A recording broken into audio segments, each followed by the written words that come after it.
салом занҳо ва хоҳрони азиз, умедворам ки хубу тансият ҳастед. Дар навори имрӯза мехостам ки оиди камхунӣ дар вақти ҳомиладорӣ ва кадом ҳолатҳо мерасонад, камхунӣ дар вақти ҳомиладорӣ ба организми тифл ва модар чӣ зарар мерасонад ва кадом намуди роҳҳои пешгириаш вуҷуд дорад, ба шумо маълумот диҳам.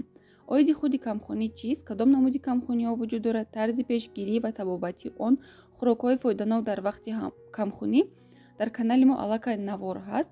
метавонед ки тамошо кунед. Силкашро дар зери ин видео мегузорам. камхунӣ ин паст шудани сатҳи гемоглобин дар организми инсон мебошад ва дар вақти ҳомиладорӣ дар занҳо бисёртар ҳамин ҳолатҳо дида мешавад. барои чӣ? маҳз дар вақти ҳомиладорӣ. вақте ки зан ҳомиладор мешавад, организмаш аз ба ҷои дукас аллакай кор карданро шурӯъ мекунад. дар марҳилаҳои якуми ҳомиладорӣ, яъне дар якум триместри ҳомиладорӣ то 12 ҳафта метавонад ки дар зан камхунӣ дида нашавад, чунки дар ин марҳила танҳо инкишофи кӯдак ба амал меояд ва қувваи организми зан танҳо барои инкишоф сарф карда мешавад. дар триместри дуюми ҳомиладорӣ, яъне аз ҳафтаи 13 сар карда, кӯдак бо суръат инкишоф ёфта калон шудан мегирад. аз ҳамин сабаб қувваҳои зан зиёдтар дар кор мешавад барои инкишоф ва калон шудани кӯдак. яъне ҳамон витаминҳое ки зан истифода мебарад дар триместри дуюми ҳомиладорӣ бисёртар дар кор мешаванд, то ки кӯдак нағз инкишоф ёбаду вазн бигирад. аз сабаби оне ки ҳамон витаминҳое ки дар организми зан буд сарф шуда буданд, аз ҳамин сабаб бисёртар камхунӣ, яъне анемия, дар триместри дуюми ҳомиладорӣ бисёртар дида мешавад. аз ҳамин рӯ назорати зани ҳомиладор бениҳоят ҷиддӣ аст ва зани ҳомиладор хоҳиш мекунанд ки сари вақт бояд дар назорат биистад ва ҳар моҳ агар имконият бошад аз санҷиши хун бигузарад, яъне анализҳои махсус супорад, то бубинад ки камхунӣ дида мешавад ё ин ки не. нишонаҳои камхуниро ба фикрам аллакай ҳама медонанд. ин беҳолӣ, бемадорӣ, сарчархзанӣ, камқувватӣ, дилбеҳузурӣ, набудани иштиҳо, паст шудани фишори хун, рехтани мӯи сар, кафидани лабҳо ва ғайраҳо. акнун мегузарем ба он марҳилае ки камхунӣ ба организми зани ҳомиладор ва ба тифле ки дар патнаш аст чӣ зарар мерасонад. якум, нағз инкишоф наёфтани кӯдак. ҳангоме ки дар зан камхунӣ дида мешавад, метавонад ки сабаби нағз инкишоф наёфтани кӯдак, нағз вазн нагирифтани кӯдак шавад.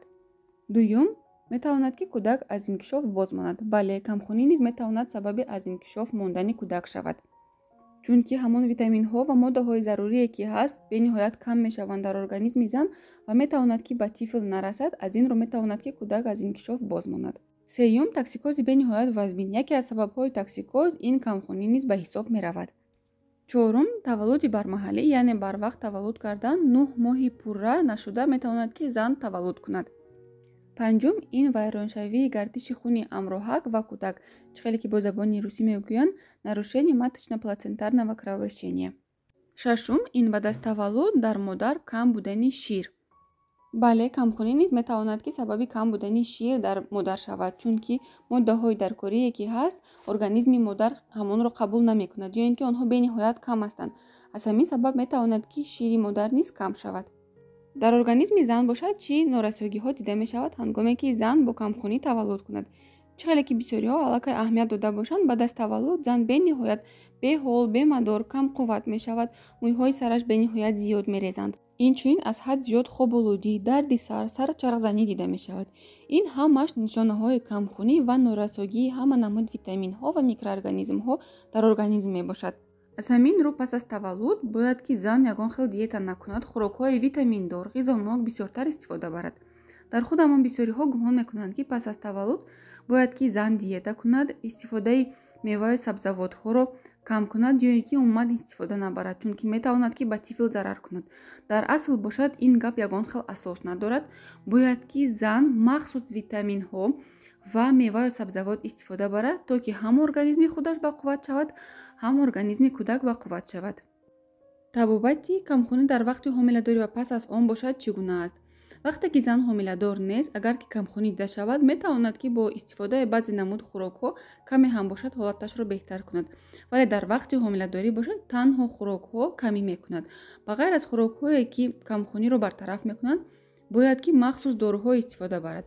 бе доруҳо камхуниро барқарор кардан дар вақти ҳомиладорӣ номумкин аст. пас аз таваллуд низ бояд ки зан ҳамон доруҳое ки барои камхунӣ тавсия дода мешаванд, бояд ки онҳоро ҳатман истифода барад.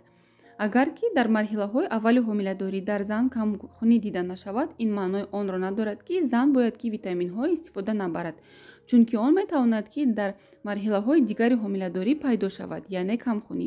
Аз ҳамин рӯ аз марҳилаҳои аввали ҳомиладорӣ сар карда бояд ки зан хӯрокҳои серғизо, витаминдор ва витаминҳои дигарро истифода барад. барои ҳамин пас аз таваллуд ба зан муҳлат медиҳанд ки то 1 сол 1.5 сол ақаллан ҳомиладор нашаванд, чунки дар ин марҳила танҳо барқароршавии организми зан ба вуҷуд меояд. яъне дар ин марҳила бояд ки организми зан ҳамон норасоии витаминҳое ки дар зан дида мешавад, ҳамаи онҳо барқарор шавад, то ки дуюм сеюм ҳомиладориаш нақстар гузарад, инкишофи кӯдак нақс шавад.